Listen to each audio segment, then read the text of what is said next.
तर आपण आता ही थेट दृश्य पाहतोय पुण्याच्या रुबी रुग्णालयामधली। शरद पवार यांना आता डिस्चार्ज दिला जातोय। रुग्णालयातून ते बाहेर पडलेले आहेत आणि ते आता आपल्या घरी जाणार आहेत। उपचाराअंती त्यांना हा डिस्चार्ज मिळालेला आहे। मधल्या काळात त्यांना प्रकृती अस्वास्थ्यामुळे रुबी रुग्णालयामध्ये दाखल करण्यात आलेलं होतं आणि आता त्यांची प्रकृती व्यवस्थित आहे। त्यांच्या प्रकृतीमध्ये सुधारणा झालेली आहे आणि त्यानंतर आता त्यांना डिस्चार्ज देण्यात आलेला आहे। तर शरद पवार यांची प्रकृती उत्तम असल्यामुळे डॉक्टरांनी त्यांना डिस्चार्ज दिलेला आहे। मध्यंतरीच्या काळात त्यांना उलट्या झालेल्या होत्या, त्याचबरोबर त्यांना त्रास झाल्यामुळे त्यांना तातडीनं रुग्णालयात दाखल करण्यात आलेलं होतं।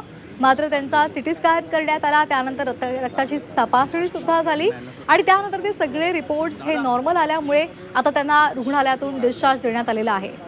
तर ही थेट दृश्य आपण झी24 तासवर पाहतोय। शरद पवार यांची प्रकृती उत्तम असल्यामुळे त्यांना डॉक्टरांनी डिस्चार्ज दिलेला आहे।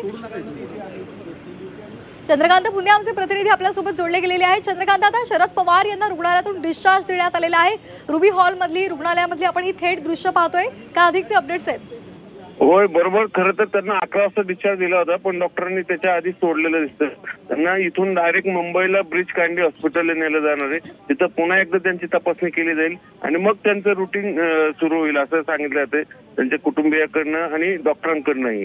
गेली 2 दिवस ते रूममध्ये पुन्हा त्यांना ऍडमिट केलं होतं, कारण इन्फेक्शन छातीतलं जे झालं होतं माहिती आहे